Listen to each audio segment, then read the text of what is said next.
शनैश्चराय विद्महे छायापुत्राय धीमहि तन्नो मन्दः प्रचोदयात्।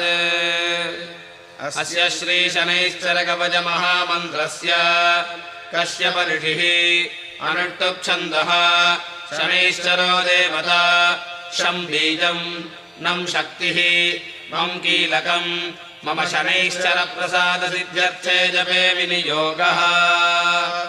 चतुर्भुजं शनिं देवं चापतूणीकृपानकैः सहितं वरदं भीम दंष्ट्रं नीलोत्पलाकृतिं नीलमाल्यानुलेपं च नीलरत्नैरलङ्कृतं ज्वालोत्तमकुटाभासं नीलगृध्ररथान्वितं मेरुं प्रदक्षिणं यान्तं सर्वलोकभयावहम्।